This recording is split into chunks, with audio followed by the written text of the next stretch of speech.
మొదటి యోహాను 2వ అధ్యాయము 15-17 దాకా. ఈ లోకమునైనను లోకములో ఉన్న వాటినైనను ప్రేమింపకుడి. ఎవడైనను లోకమున ప్రేమించిన ఎడల తండ్రి ప్రేమ వానిలో నుండదు. లోకములో ఉన్నదంతయు అనగా శరీరాశయు, నేత్రాశయు, జీవపు డంబము తండ్రి వలన పుట్టినవి కావు, అవి లోక సంబంధమైనవే. 16 మళ్ళా చదువుతున్నా. లోకంలో ఉన్నదంతయు అనగా శరీరాశయు, నేత్రాశయు, జీవపు డంబము తండ్రి వల్ల పుట్టినవి కావు. ఒక మానవుని జీవితంలో మనకు ఉండే ఆకర్షణలు, అనుభవించే శోధనలు మరియు ఎంతో అత్యంతంగా ప్రేమించే విషయాలన్నీ చూస్తే వీటన్నిటినీ మనము ఒక 3 రకాలుగా వర్గించవచ్చు. ఏమని వర్గించవచ్చు అంటే, మొదటిది శరీర ఆశ, రెండోది నేత్రాశ, మూడోది జీవపు డంబము. అంటే మనకి కలిగే ప్రతి ఒక్క శోధన, మనకి కలిగే ప్రతి ఒక్క ఆకర్షణ మరియు మనం ప్రవర్తించే ప్రతి ఒక్క పద్ధతి ఈ మూడిట్లో ఒక రకంగా ఉంటుంది. అయితే ఈ పదాలు మనం విన్నప్పుడు అనుకుంటాము, అరే ఇవి మనకు వర్తించవు కదా, ఎందుకంటే మనమంతా ఎవరు మంచి సాక్ష్యం కలిగా విశ్వాసులు, పరిశుద్ధులం. లేదంటే ఇవేవో చిన్న చిన్న పాపాలు చేసే వాళ్ళకు వర్తించవు, చిన్న చిన్న పాపాలు చేసే వాళ్ళకు వర్తించవు, కానీ పెద్ద పెద్ద పాపాలు, ఘోర పాపాలు చేసే వాళ్ళకు వర్తిస్తాయంట. సో ఈ ఉదయం ఏం చేద్దామంటే, అసలు ఈ శరీరాశ అంటే ఏంటి, నేత్రాశ అంటే ఏంటి, అండ్ ముఖ్యంగా ఈ జీవపు డంబం గురించి ఆలోచించి అసలు దీని గురించి ఏంటి అని అర్థం చేసుకుందాం. యెషయా గ్రంథము 14:12-14 దాకా చదువుదాం ఆంటీ.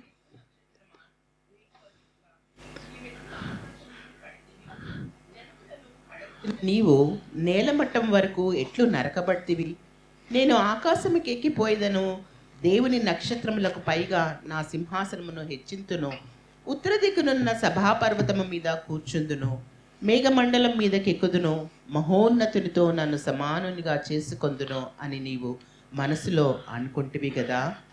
ఏమంటారు? తేజో నక్షత్రమా, వేకు చుక్క. ఎవరి గురించి మాట్లాడుతున్నారు ఇక్కడ యెషయా? మన సోదరుడు సాతాన్ గురించే కదా. ఏమని మాట్లాడుతున్నాడు? అతను తేజో నక్షత్రము, వేగు చుక్క, ఇంకా చాలా ఉన్నది. అదేంటి, మనము శరీరాశ గురించి మాట్లాడాలంటే సాతాన్ గురించి ఎందుకు మాట్లాడతాం? సాతాన్కి శరీరం ఉండదు కదా, ఉంటుందా? మరి సాతాన్కి శరీరాశలు ఉంటాయా, నేత్రాశ ఉంటుందా, జీవ డంబం ఉంటుందా? ఎందుకంటే మనకి ఈ పాపాలన్నీ అంటగట్టాయి అంటే సాతాన్ కూడా ఉండాలి అవి. ఎందుకు?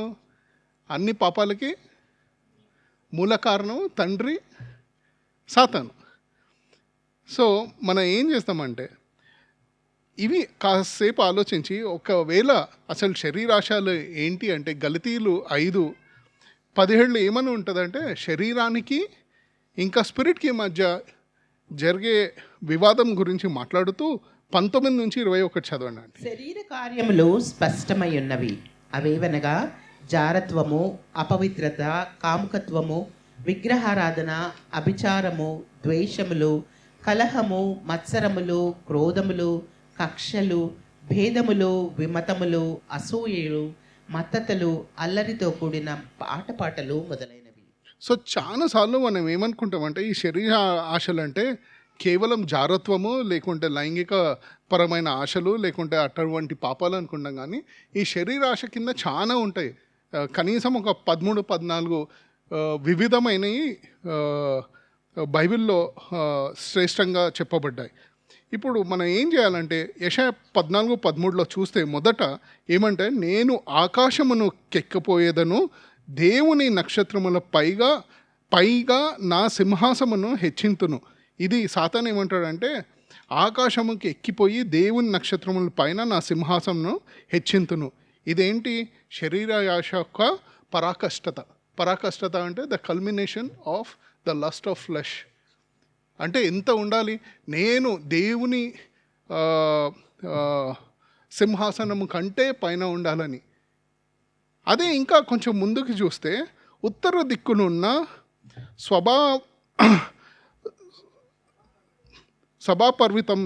పర్వతం మీద కూర్చుందును అంటే ఇలా చూస్తున్నాడు నేత్రాశ. అరే దేవుడు ఏంటి ఇంత మంచిగా ఇంత ఉన్నత స్థలంలో కూర్చొని ఉన్నాడు, నేను దానిపైన కూర్చోవాలన్నది నేత్రాశ. అదే 14వ వచనం చూస్తే మేఘమండలముల మీద కెక్కుదును, మహోన్నతునితో నన్ను సమానుగా చేసుకొనుదను. అంటే ఏమన్నా మహోన్నతుడైన దేవునితో నేను కూడా సమానంగా ఉండాలి, నేను చేసుకుంటాను అంటారు. ఇదేంటి జీవపు డంబము. చాలాసార్లు ఎలా ఉంటాయంటే మన జీవితాల్లో ఇలానే ఉంటాయి. శరీరాశ ఏంటి శరీరాశ? నేను ఆకాశాన్ని మించిపోయి ఎక్కడికో వెళ్ళిపోవాలి. నేత్రాశ అరే చూసి అరే ఈ ఇంత గొప్ప దేవుడు ఇంత పై స్థానంలో కూర్చున్నాడు, నేను కూడా అలా ఉండాలి. జీవపు డంబం ఏంటంటే నేను దేవుని కంటే ఉన్నతంగా లేకుండా సమానంగా ఉండాలి అని నేత్రాశ. ఇదే చూసుకుంటా పోతే మానవుడు చేసిన మొదటి పాపం ఏంటి? ఎక్కడ చేశాడు? ఈదేన్ తోటలో ఏం చేశారు? సో ఆదికాండము 3:6 చదువుదాం. స్త్రీ ఆ వృక్షము ఆహారమునకు మంచిదియు కనులకు అందమైనదియు వివేకమిచ్చు రమ్యమైనదియునయుండుట చూచినప్పుడు ఆమె దాని ఫలములలో కొన్ని తీసుకొని తిని తనతో పాటు తన భర్తకును ఇచ్చెను, అతడు కూడా తినెను. ఏమంటుందంటే ఆహారము మంచిదయ్యుండెను. ఇదేంటి? శరీరాశ. అబ్బా ఇది తింటే మంచిగా పుష్టిగా ఉంటుంది, చూడటానికి కన్నులకి ఎంతో అందంగా రమ్యమైంది ఉందంట. ఏంటది? నేత్రాశ. ఇంకా ఇది ఒకవేళ నేను తింటే నాకు కూడా దేవుని వల్లే జ్ఞానం కలుగును, అందుకు. ఇదేంటి? జీవపు డంబం. అంటే మనం ఫస్ట్ చేసిన పాపం ఏంటి? శరీరాశ, నేత్రాశ, జీవపు డంబము. ఇవే 3. మళ్ళీ ఒకవేళ మనము యేసుడికి 3 శోధనలు వస్తాయి కదా, ఆ 3 శోధనలను చూస్తే మొదటి శోధన ఏంటి? ఈ రొట్టెను ఈ రాతిని రొట్టెగా మార్చుము అంటాడు. ఏంటి? ఎంతో ఆకలితో ఉన్నాడు, 40 దినాలు ఎడారిలో ప్రార్థన చేస్తూ సేవ కొరకై తర్బీదు పొందుతున్న సమయంలో సాతాను యేసు దగ్గరకు వచ్చి, నువ్వు నిజంగా దేవుని కుమారుడు అయితే ఈ రాళ్ళకు ఒక మాట చెప్పు. ఏమని చెప్పు? ఇవన్నీ రొట్టెలాగా మారిపోవని. శరీరాశ, ఆకలి. దాని తర్వాత ఏం చేశాడు సాతాను?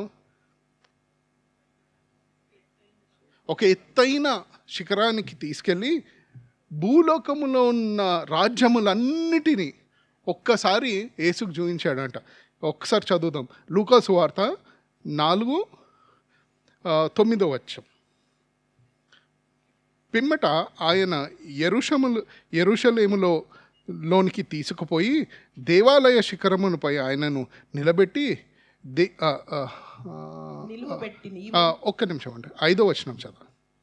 అప్పుడు అపవాది ఆయనను తీసుకొని పోయి భూలోక రాజ్యములన్నిటినీ ఒక్క నిమిషంలో ఆయనకు చూపించి, ఈ అధికారమంతయు ఈ రాజ్యముల మహిమయు నీకిత్తును, అది నాకు అప్పగింపబడి ఉన్నది, అది ఎవనికి నేను ఇయ్యగోరుదునో వానికిత్తును, కాబట్టి నీవు నాకు మ్రొక్కితివా, ఇదంతయు నీ దగునని ఆయనతో చెప్పాను. ఇక్కడ ఏం చూస్తున్నాడు? ఒక్క నిమిషంలో ఈ భూలోకంలో ఉన్న రాజ్యాలన్నీ చూపించాడు అంట. ఇది ఏంటి? నేత్రాశ. ఒక్క నిమిషంలో ఇన్ని రాజ్యాలు, ఈ భూలోకంలో ఉన్న రాజ్యాలన్నీ నీకు ఇచ్చేస్తాను, కేవలం నువ్వు నాకు ఒక్కసారి నమస్కరించి నన్ను పూజింపవలను. దాని తర్వాత ఏం చేశాడు? 9వ వచనం కదా. పిమ్మట ఆయనను యెరూషలేమునకు తీసుకొని పోయి దేవాలయ శిఖరమున ఆయనను నిలవబెట్టి, నీవు దేవుని కుమారుడవైతే ఇక్కడ నుండి కిందికి దుముకుము, నిన్ను కాపాడుటకు నిన్ను గూర్చి తన దూతలకు ఆజ్ఞాపించును. నిన్ను కాపాడుటకు గూర్చి తన దూతలను ఆజ్ఞాపించును అంటే ఏంటి? ఒకసారి యెహోవా దేవుణ్ణి పరీక్షించరాదు. నిజంగా నువ్వు దేవుని కుమారుడు అయితే అతను దూతలను ఆజ్ఞాపించి వచ్చి నేను రక్షిస్తాడు. ఇది జీవపు డంబము. మనం ఎక్కడ చూసినా ఈ నేత్రాశ, శరీరాశ, నేత్రాశ, ఈ జీవపు డంబం కలిసి పనిచేస్తూ ఉంటాయి. బైబిల్లో ఇట్లాంటి ఉదాహరణలు చాలా ఉన్నాయి. మనం ఏం చేద్దామంటే ఈరోజు ఒక 3-4 ఉదాహరణలు చూసి ఏం నేర్చుకోవాలో చూద్దాం. ఆ, మొదట ఆకాను యొక్క పాపం. ఆకాను ఎవరు? ఒక 2 వారాల ముందు అంకుల్ ఎరికోని, యెహోషువ ఎరికో ఎలా వెళ్ళారో చెప్పారు. ఈ ఎరికో పట్టణం పైన గొప్ప విజయం సాధించిన తర్వాత ఏమని చెప్పాడంటే యెహోవా దేవుడు, మీరు ఎరికోని కాంకర్ చేసిన తర్వాత అక్కడ ఏ వస్తువులు తీసుకోకూడదు, అక్కడున్న వస్తువులు బంగారము, వెండి, బట్టలు అన్నీ తీసుకువెళ్ళి దేవుని కారాగారంలో అంటే టెంపుల్ ట్రెషరీలో పెట్టాలి అని చెప్పాడు. ఒకవేళ మీరు అలా చెయ్యకుంటే మీరు శపింపబడుతారు అన్నాడు. అయితే ఆకాను ఏం చేశాడంటే యెహోషువ 6:18 చదివితే, చెప్పబడిన దానిలో కొంచెమైనను మీరు తీసుకొని నెడల మీరు శాపగ్రస్తులై దోపుడు సొమ్ములో ఒక మంచి షీనారు పై వస్త్రమును 200 తులముల వెండిని 50 తులముల ఎత్తుగల ఒక బంగారు కమ్ముని నేను చూచి వాటిని ఆశించి తీసుకొంటిని. సో ఏం చూశాడంట?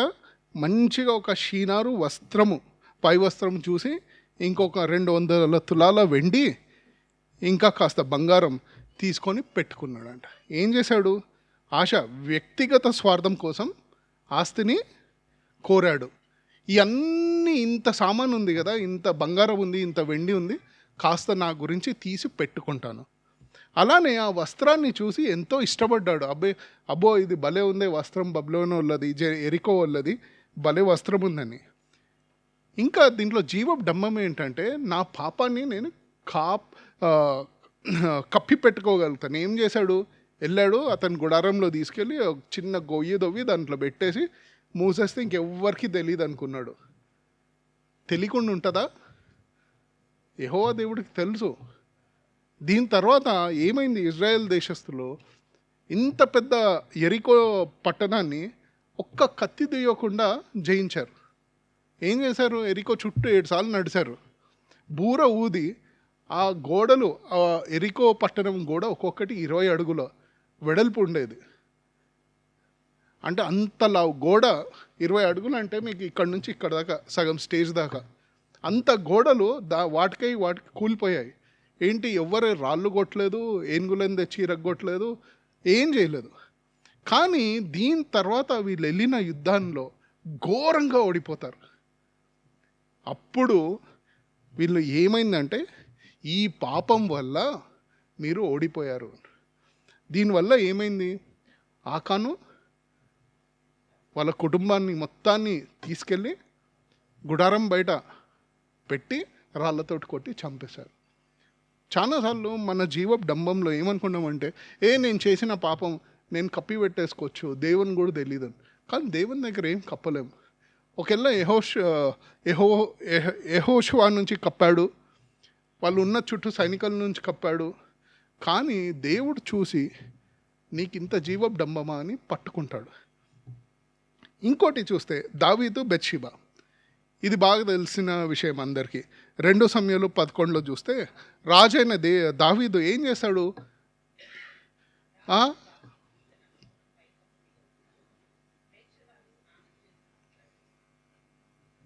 రాజైన దావీదు ఆ సమయాల్లో యుద్ధాలకు వెళ్ళాల, యుద్ధంకి వెళ్ళకుండా హాయిగా కప్పు పైన నడుస్తూ ఉన్నాడంట. సాయంత్రం చూసి అక్కడ బెత్షెబా స్నానం చేస్తుంటే చూసి ఏం చేశాడు? శరీరానికి కోరికలు లొంగి వ్యభిచారం చేశాడు ఈమెతోటి. ఎలా? ఆమె స్నానం చేస్తుంటే చూసి ఆమె అందాన్ని కోరాడు. ఏంటిది? నేత్రాశ. ఇతని జీవడంబం ఏంటి? ఈ పాపం అంతా చేసిన తర్వాత కప్పిపెట్టేసి ఉరయను కూడా చంపేసి ఇంకెవ్వరికి తెలియదు అనుకొని హ్యాపీగా ఉంటే, దాని తర్వాత ఏమైంది ఫలితం? నాతాన్ వచ్చి, ఇంత ఘోరమైన పాపం చేస్తావా? ఇంకా దానివల్ల దావీదు కుటుంబానికి తీవ్ర పరిమాణాలు ఎదుర్కోవాల్సి వచ్చింది. తిరుగుబాటు, ఇంకా మరణం కూడా తన ఇంటిలో జరిగింది. ఇంకో ఉదాహరణ చూస్తే గేహాజీ, 2 రాజులు 5:20-27 చదవాల్సిన అవసరం లేదు. కానీ ఇక్కడ గేహాజీ ఏం చేశాడు? నామాన్ వచ్చి స్వస్థత పడానని తీసుకొని ఎన్నో బహుమతులు తీసుకొని వచ్చి ఇచ్చాడు. ఇస్తే ఎలీషా ఏమన్నాడు, నాకు ఈ బహుమతులు ఏమొద్దు, ఇవన్నీ తిరస్కరించి వెళ్ళిపో అని చెప్తే గెహాజీ అరే ఇదేంటి ఇట్లా పంపించేశాడు అనుకొని నామన్ వెనుక వెళ్ళి మోసపూరితంగా ఆ బహుమానాలను తీసుకొని వస్తాడు. ఏం చేస్తాడు, అక్కడ చూసి అరే ఇంత వెండి, ఈ బట్టలు ఇవన్నీ చూసి ఆశించాడు. అతని కొరకు శరీరాశ. అదే నేత్రాశలాగా ఈ విలువైన వస్తువులన్నిటినీ చూసి ఇవన్నీ ఏంటి నా ఇలా వదిలేస్తున్నాడు. దాని తర్వాత గెహాజీ కూడా ఏం చేశాడు, ఎలీషాకి మాత్రం తెలియదు అనుకున్నాడు. ఏదో వచ్చి వెళ్ళాడు, తీసుకున్నాడు, తెచ్చుకున్నాడు, బుద్ధిగా ఓ మూలన్న రూమ్లో పెట్టేసుకున్నాడు. కానీ ఎలీషా వచ్చి ఏమంటాడు, గెహాజీ నీ వెనక నువ్వు ఇది తీసుకున్నప్పుడు నా ఆత్మ అక్కడ ఉంది, నాకు తెలియదు అనుకుంటున్నావా. దాంతో ఏమైంది ఫలితం, గెహాజీకి కుష్టి రోగం వచ్చి శిక్షింపబడ్డాడు. ఇది కూడా ఛాన్సార్లు ఏమనుకుంటా, ఏదో చిన్నదే కదా ఏముంది, అది కూడా ఇది ఏముంది, ఆయన ఏదో పెద్ద ఆయనకని తెచ్చాడు, ఈయనకు వద్దంటే మనం తీసుకోవచ్చు కదా. ఇంకోటి అనానియా సఫీరియా, ఇది చూస్తే వీరిద్దరూ వారి పొలాన్ని అమ్మారు, మంచి పని చేశారు, మొత్తం ధనాన్ని అర్పించినట్టు నటించారు. అంటే పొలం వాళ్ళదే, డబ్బు వాళ్ళదే, వాళ్ళు వచ్చి సగం ఇవ్వాలంటే సగం ఇవ్వచ్చు, తులము పొలము ఇవ్వాలంటే కాస్త ఇవ్వచ్చు, కానీ మొత్తం ఇచ్చినట్టు నటించారు. వాళ్ళదేంటి, ఈ శరీరాశ వారు డబ్బుతోటి కొంచెం పక్కన పెట్టుకొని తర్వాత మనకి ఫ్యూచర్లో ఏమైనా అవసరం ఉండొచ్చేమో, కాస్త తీసి పక్కన పెట్టుకుంటే అయిపోద్ది కదా అనుకుంటారు. యాక్చువల్గా వాళ్ళు తీసి పెట్టుకుంటే పోయేది ఏం లేదు. కాకుంటే వాళ్ళ నేత్రాశ ఏంటంటే అందరూ వచ్చి అపోస్తల కాళ్ళపైన వాళ్ళ డబ్బులు సమర్పిస్తున్నప్పుడు, కానుకలు ఇస్తున్నప్పుడు వాళ్ళకు వచ్చే గౌరవాన్ని చూసి వీళ్ళకు కూడా అటువంటి గౌరవం రావాలని ఆశించారు. ఆశించి ఏం చేశారు, కాస్త పక్కన పెట్టారు.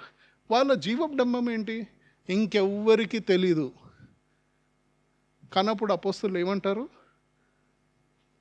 మీరు పరిశుద్ధాత్మతోటి అబద్ధం ఆడిరి. ఎవరితోటి అబద్ధం ఆడారంట, పరిశుద్ధాత్మతోటి అబద్ధం ఆడిరు. తెలియదు అనుకుంటున్నా, ఏమైంది, అప్పటికప్పుడు అక్కడికక్కడ ఇద్దరు అలా కింద పడి చనిపోయారు. ఇన్ని ఉదాహరణలు ఎందుకు చెప్తున్నానంటే చాలాసార్లు మనము మన జీవితాల్లో ఉన్న శరీరాశ, నేత్రాశ, జీవపు డంబము గుర్తించలేము.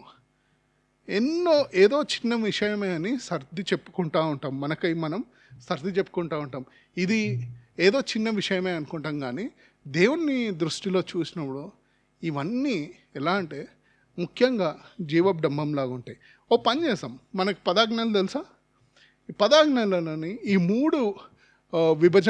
3 రకాలుగా విభజించాలంటే చెప్పండి. శరీరాశ ఏ ఆజ్ఞలు వస్తాయి ఇక్కడ, పొరుగువాని భార్యని ఆశించద్దు, మంచిది, వ్యభిచారం చేయరాదు, హత్య చేయరాదు. 3 ఆజ్ఞలు ఏంటి శరీరాశలు. నేత్రాశ, తోటి వ్యక్తి సంపదను ఆశించకూడదు. Thou shalt not covet your neighbours wealth, అంటే తోటివాడి సంపదను ఆశించకూడదు, దొంగతనం చేయకూడదు. ఇవన్నీ ఏంటి, నేత్రాశ. చూసి అరే వీళ్ళకి భలే ఉంది, నేను ఎత్తుకపోతే బాగుంటుంది అనుకుంటా. జీవడంబం ఏంటి, ఇతర దేవతలను మీరు కలిగి ఉండకూడదు. అంటే యెహోవా దేవుని ఒక్కడనే మీరు పూజించవలెను, విగ్రహాలను చేయకూడదు, దేవుని పేరును దుర్వినియోగం చేయకూడదు. అంటే చాలాసార్లు మనం తెలియకుండా దేవుని పేరు దూషిస్తుంటాం. ఎలా దూషిస్తుంటాం చూద్దాం. మళ్ళా సబ్బాతును పవిత్రంగా ఉంచాలి, తల్లిదండ్రులను గౌరవించాలి.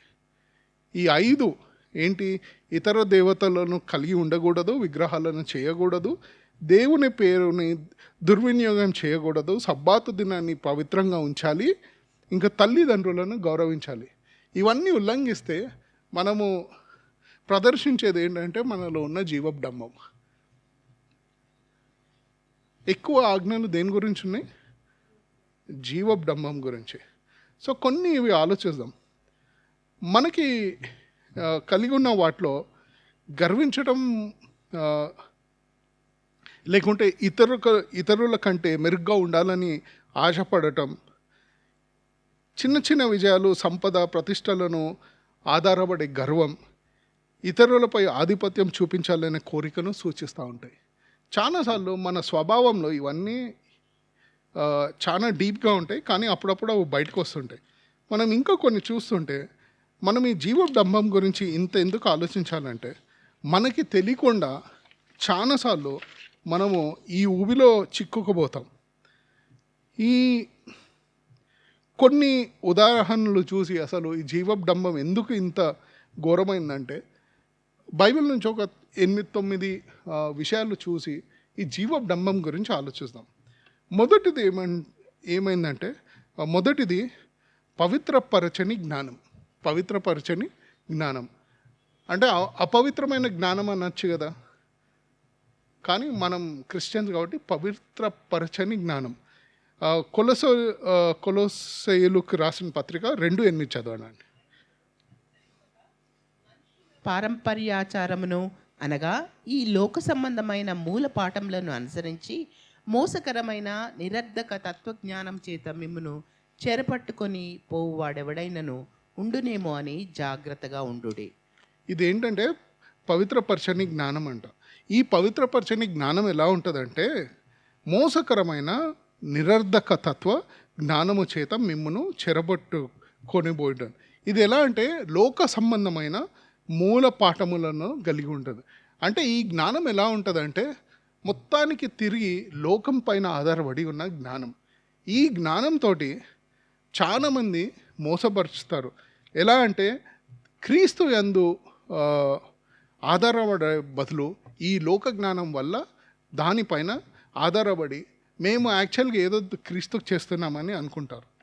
ఇంకోటి 3 యోహాను 1:9 చూస్తే ఇది సంఘంలో అధికారానికి పోటీ అంట. ఎవరి గురించి మాట్లాడుతున్నాడంటే ఇక్కడ ఆంటీ 1:9 చదవండి. నేను సంఘమునకు ఒక సంగతి వ్రాసితిని, అయితే వారిలో ప్రధానత్వము కోరుచున్న ద్యోత్రెఫే మమ్మను అంగీకరించుటలేదు. దోత్రఫే గురించి రాస్తున్నాడు. ఏమని రాస్తున్నాడంటే సంఘంలో ప్రతి ఒక్క దాని గురించి నేను మొదట అని ఇతనికి ఉత్సుకత ఉంటుందంట. అంటే ఏంటి, సంఘంలో పెద్ద కాకుంటే ఏంటి, నేను ఫస్ట్ ఉండాలి, నేను ఇక్కడ ఉండాలి.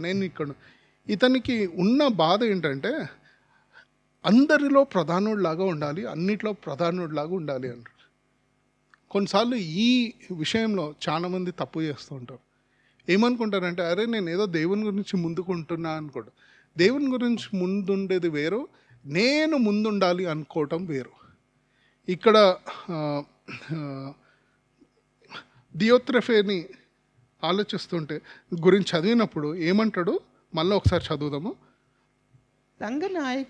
నేను సంఘమునకు ఒక సంగతి వ్రాసితిని, అయితే వారిలో ప్రధానత్వం కోరుచున్న దియోత్రెఫే మమ్మను అంగీకరించుటలేదు. సో మనము అడగాల్సిన ప్రశ్న ఏంటంటే, ప్రతి ఒక్క విషయంలో మనము ప్రధానత్వాన్ని కోరుతున్నామా?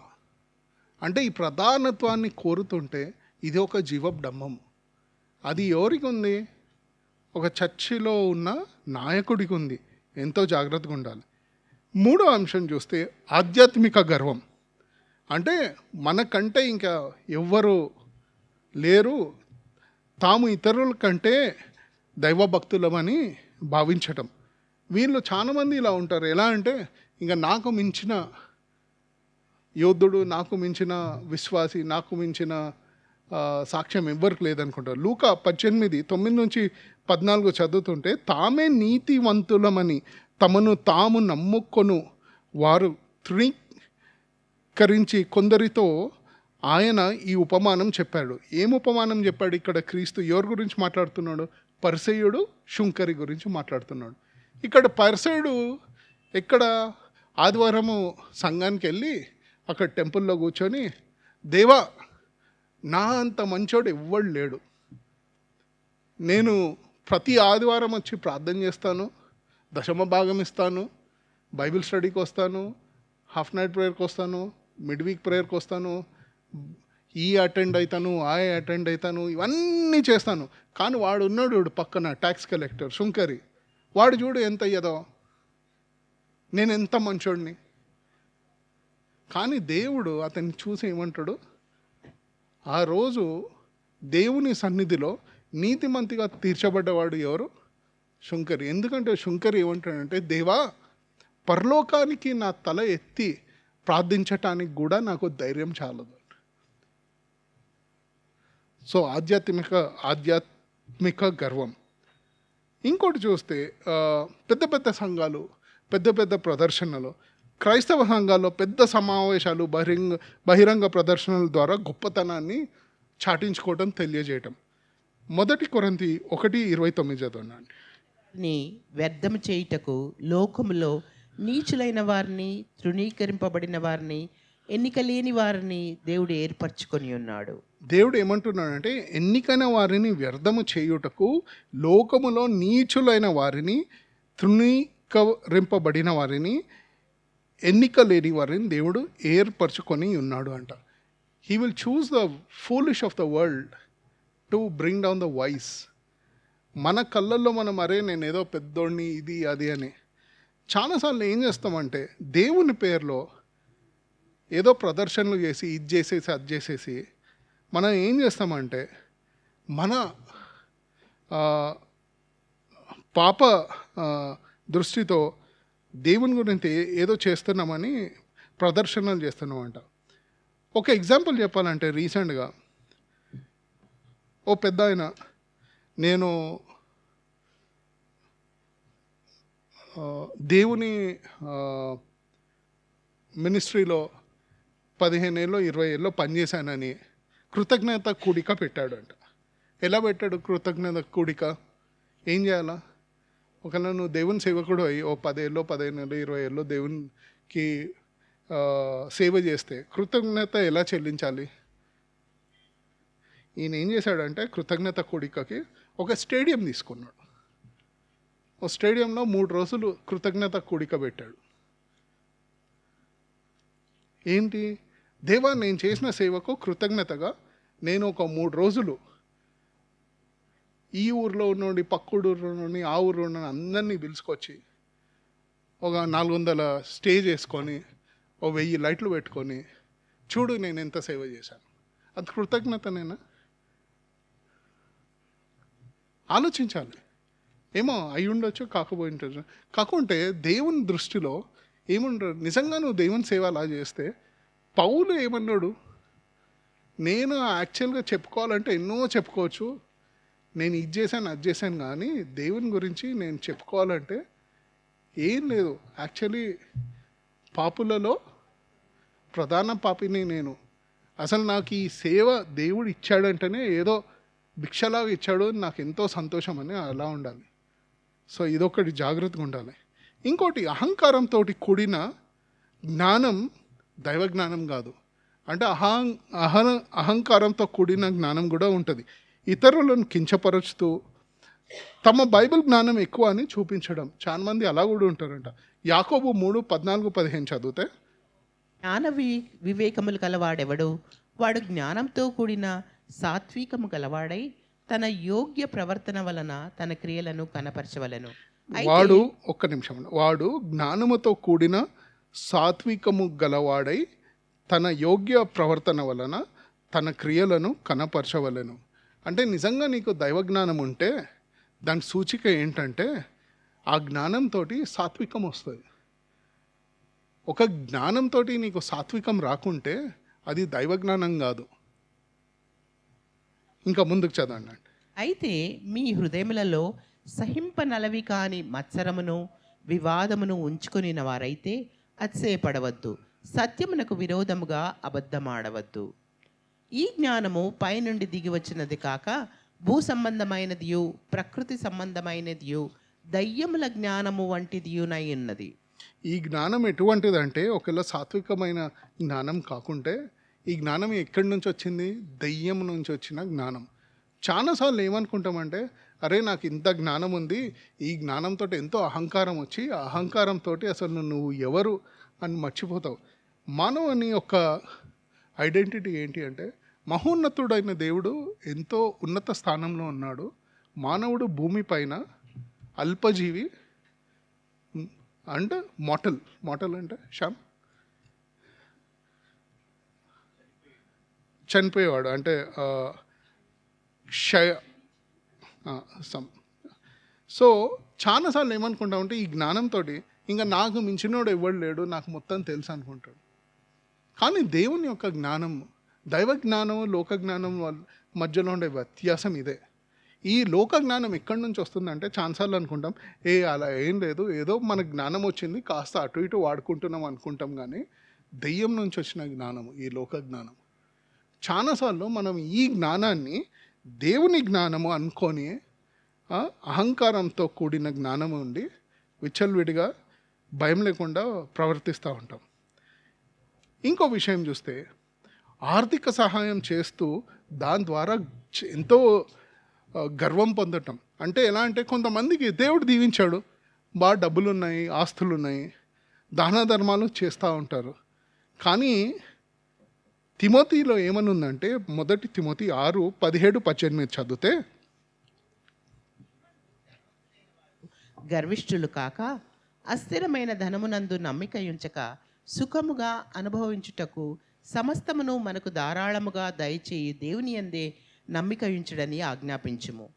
వారు వాస్తవమైన జీవమును సంపాదించుకొని నిమిత్తము రాబో కాలమునకు మంచి పునాది తమ కొరకు వేసుకొనుచు మేలు చేయువారు. సో సమస్తము మనకు ధారాళంగా దయచేయుంది ఎవరు? దేవుడే అంట. వీళ్ళకి ఆస్తులు ఈ డబ్బులన్నీ వచ్చాయంటే వాళ్ళ సొంత స్వయం కృషితోటి కాదు, వాళ్ళు కష్టపడినందుకు కానీ దేవుడు ఇచ్చినందుకు. దేవుడు ఏమంటాడంటే ఒకవేళ మీరు ఎవరికైనా ఆర్థిక సహాయం చేస్తే మీ కుడి చేయి ఇచ్చింది ఎడం చేయికి తెలియకూడదు అంట. కుడి చేయి ఇచ్చింది ఎడం చేయికి తెలియకూడదు. ఒకవేళ మనం పొరపాటున ఎవరికైనా 100 రూపాయలు ఇచ్చామనుకో, ఇంటోడికి పక్కింటోడికి పక్కూరోడికి పక్క చచ్చోడికి అందరికి తెలుస్తుంది. అప్పుడు దేని గురించి ఇస్తున్నాం? ఇది ఆర్థిక సహాయంతో గర్వం. చాలాసార్లు ఏమనుకుంటామంటే ఒకవేళ ఎవరికైనా పొరపాటున మేలు చేసి వాళ్ళకి సహాయం చేసిన, ఒకవేళ ఇలా చెప్పుకోకుండా ఇంకో విచిత్రమైన బిహేవియర్ ఏంటంటే, ఇంకా నేను ఇతనికి ఒకసారి హెల్ప్ చేస్తే ఇంకా జీవితాంతం ఇతను నాకు రుణపడి ఉండాలి, నేను చెప్పింది వినాలి, నేను ఎక్కడ కనపడినా అన్న నువ్వు చేసినావు కాబట్టే నాకు ఇవన్నీ ఉన్నాయి అనుకోండి. అప్పుడు చేయాల్సిన అవసరం లేదు కదా. దేని గురించి చేస్తున్నావు? నీ సొంత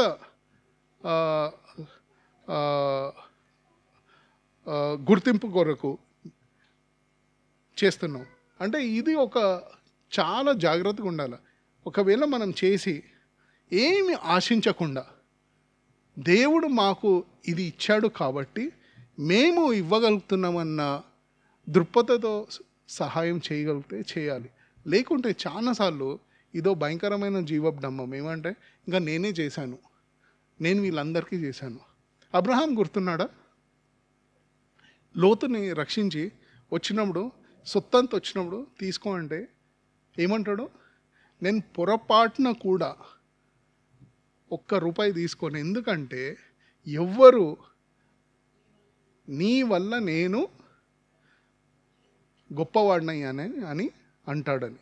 అంటే మనము అదే యాటిట్యూడ్తో మనం ఇచ్చేటప్పుడు ఎట్లుండాలంటే, నేను ఎవరికైనా ఇస్తే నా వల్ల వాడు బాగుపడ్డాడు, వాడికి ఉద్యోగం వచ్చింది, వాళ్ళకి ఇల్లు కట్టించాము, వాళ్ళకి ఇది చేసాము అది చేసామని వాళ్ళు అనుకుంటే, అంటే మీకు ఆలోచన వస్తుందంటే అది ఎట్లా దేవుని నుంచి వచ్చింది కాదు, మీ సొంత గర్వము, మీ ఆర్థిక సాయం ద్వారా వచ్చే గర్వం. ఇంకోటి మన హృదయంలో లేని ఆరాధన అన్నమాట. అంటే మన హృదయాల్లో ఏమో ఆరాధన ఉండదు, పెదవులు మాత్రం భలే కదులుతాయంట. యెషయా 29:13 చదవండి. ఈ ప్రజలు నోటి మాటతో నా యుద్ధకు వచ్చుచున్నారు, పెదవులతో నన్ను ఘనపరచుచున్నారు, కానీ తమ హృదయమును నాకు దూరం చేసుకొని ఉన్నారు. వారు నా ఎడల చూపు భయభక్తులు మానవుల విధులను బట్టి వారు నేర్చుకొనినవి. ఫస్ట్ మనం గుర్తించాల్సింది ఏంటంటే, వీళ్ళ హృదయాల్లో దేవుణ్ణి ఆరాధించాలని అసలు ఏమాత్రం కోరిక లేదు, కానీ పెదాలు మాత్రం భలే పలుకుతాయంట. ఏం పలుకుతాయి ఈ పెదాలు? మన పరిస్థితుల్లాగానే పెద్ద పెద్ద ప్రార్థనలు, పెద్ద పెద్ద పాటలు, పెద్ద పెద్ద ప్రసంగాలు. కొంతమంది ప్రార్థన చేస్తే మనకి జెన్సిస్ నుంచి రెవల్యూషన్ దాకా సగం బైబిల్ తెలిసిపోద్ది.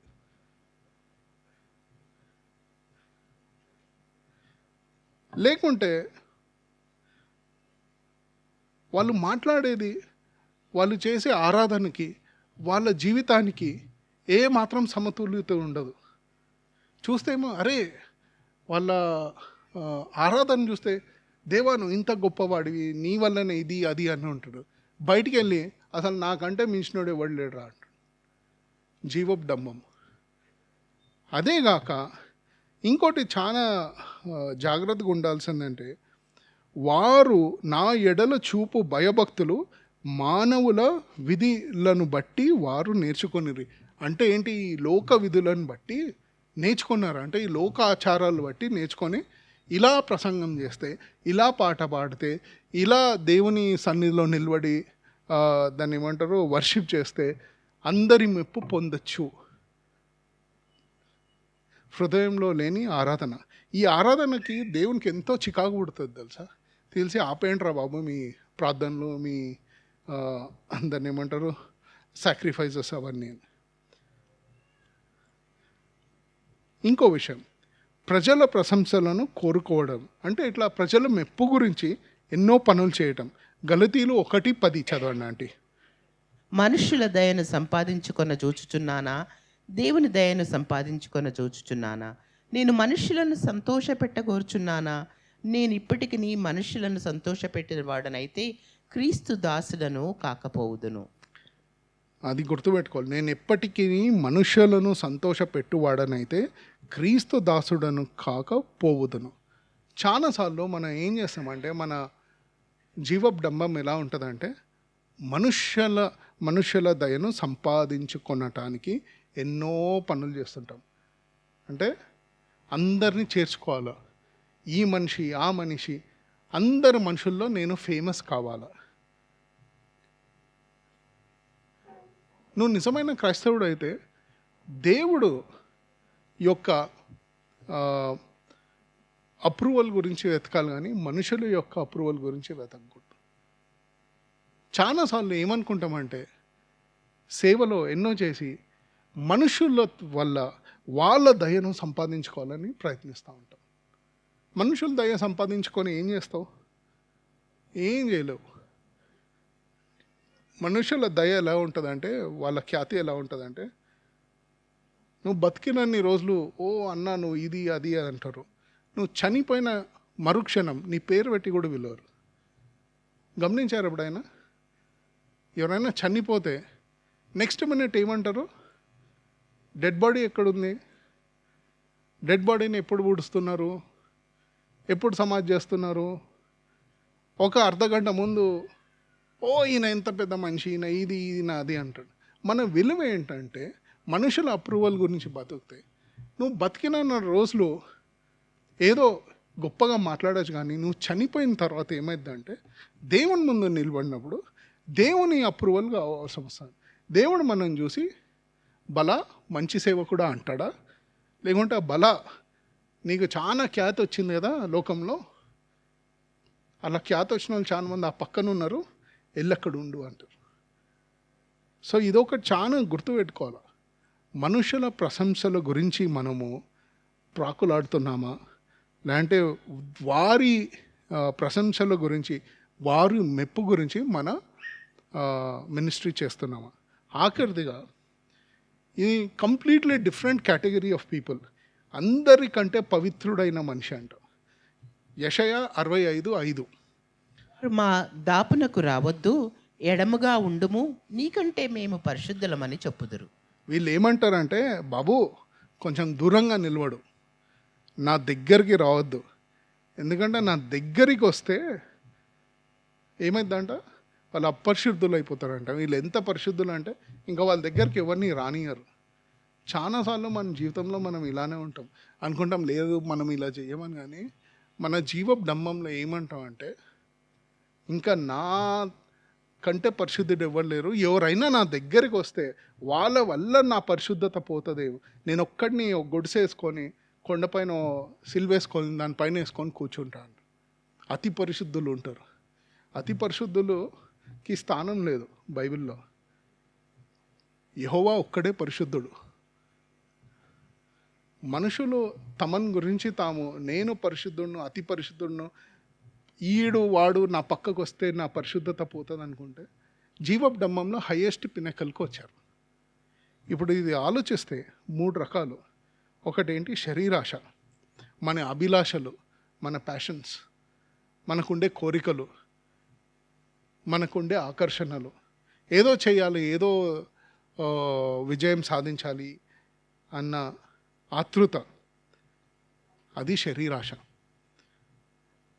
అదే నేత్రాశను చూస్తే మనకున్న వస్తువులు, మనకున్న ఆస్తులు, మనకున్న హోదా, మన గురించి మనం అనుకుండే చాలా, లేకుంటే పక్కింటోడిది చూసి అరే వాళ్ళకి ఇది ఉంది అలా ఉంది అని నేత్రాశ.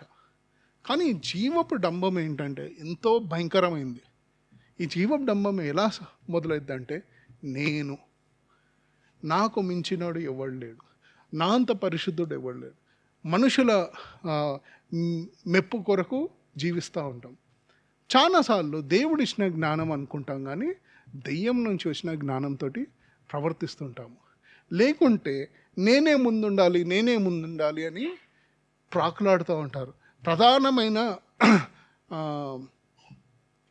స్థలాలలో కూర్చోవాలని ప్రాకులాడుతూ ఉంటారు. లేకుంటే ఇతరుల పైన కించపరిచి చూస్తూ ఉంటారు. ఇంకా నాకంటే మంచోడు ఇవ్వలేడు. జీవపు డంబం. ఈ జీవపు డంబాన్ని దేవుడు ఎప్పుడు ఆలోచించినా అతి భయంకరంగా శిక్షిస్తాడు. నెబుకద్నెజరు ఒక్క మాట చెప్పి ముగిస్తాం. నెబుకద్నెజరు ఏం చేశాడు? అతను బబులోను రాజ్యం పైన నిలబడి, ఆహా ఈ రాజ్యాన్నంతా కట్టింది నేను కాదా అంటే ఏమంటానే, ఆ మాటలు అతని నోట్ల నుండి ఇంకా బయటకి రాకముందే యెహోవా దేవుడు ఏమంటాడు, 7 ఏళ్ళు ఎట్లా బతుకుతాడు? పక్షిలాగా, పశువులాగా గడ్డి తింటూ బతుకుతాడు. మన దేవుడు నిజంగా మన జీవితాల్లో ఉన్న జీవ డంబాన్ని చూసి అలా చేస్తే మనుషులు తక్కువ, పశువులు ఎక్కువ అయిపోతారు ఈ లోకంలో.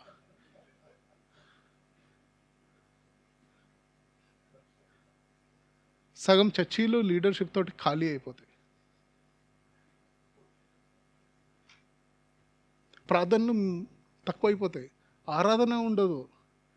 ఎందుకంటే ఆరాధిస్తాం, మనసులో లేదు, ఏవేవో చేస్తాం మనుషుల మెప్పు గురించి. కానీ మన దృష్టి ఏం చేయాలంటే దేవుని వైపు తిప్పినప్పుడు, అంటే దేవా నీ అప్రూవల్ నాకు ఎంతో ఇంపార్టెంట్. మనుషులు ఏమనుకుంటారు అన్నది నాకు అనవసరం. నువ్వు నన్ను చూసి బలా మంచి సేవకుడా అంటావా, లేకుంటే మనుషులు చూసి ఓ ఎంత పెద్ద మనిషి అయ్యా, ఎంత పెద్ద గొప్ప మనిషి అయ్యా అనుకుంటాడు. చాలా జాగ్రత్తగా ఉండాలి. మళ్ళీ ఒకసారి చెప్తాను, శరీరాశ, నేత్రాశ, జీవపు డంబము, ఈ మూడిట్లో ఈ జీవపు డంబము ఎంతో భయంకరమైనది. లోకములో ఉన్నదంతయు అనగా శరీరాశయు, నేత్రాశయు, జీవపు డంబము తండ్రి వలన పుట్టినవి కావు, అవి లోక సంబంధమైనవే. లోకమును దాని ఆశయము గతించు పోవుచున్నవి, కానీ దేవుని చిత్తమును జరిగించువాడు నిరంతరము నిల్చును. అంటే ఆఖరికి ఇవన్నీ గతిస్తాయి. ఓ రోజు ఎవ్వడు పట్టించుకోడు, నీకెంత జ్ఞానం ఉందో, నువ్వు ఎంత పెద్ద మనిషో, నువ్వు ఏం చేసావో, ఇవన్నీ గతించిపోయిన తర్వాత ఆఖరికి మిగిలేది ఎవడంటే దేవుని చిత్తము నెరవేర్చువాడు నిరంతరము నిల్చును. సో ఆలోచించాల్సింది ఇదే. నిరంతరం నిలిచి ఉండాలనుకుంటున్నారా, లేకుంటే ఏదో బతికే 30-40 ఏళ్ళు ఈ జీవపు డంబంతో నీకు సొంతగా ఎంతో డిస్ట్రక్షన్ చేసుకుంటూ, సంఘానికి కూడా ఎంతో డిస్ట్రక్షన్ చేస్తూ, అందరికీ ఈ జీవపు డంబం ఉన్న వాళ్ళతోటి ప్రాబ్లం ఏంటంటే చాలా నాశనాలు తయారు చేస్తారు. వాళ్ళని వాళ్ళు నాశనం చేసుకోవటమే కాకుండా సంఘాన్ని నాశనం చేస్తారు, సేవని నాశనం చేస్తారు, లోకాన్ని కూడా నాశనం చేస్తారు. వాళ్ళని చూసి చాలామంది మోసపోయి, అరే అసలు ఇలానా క్రైస్తవుడు ఉండేది అనుకొని దేవుని నామానికి కూడా బ్యాడ్ నేమ్ తీసుకొస్తారు. ప్రార్థన చేస్తాం.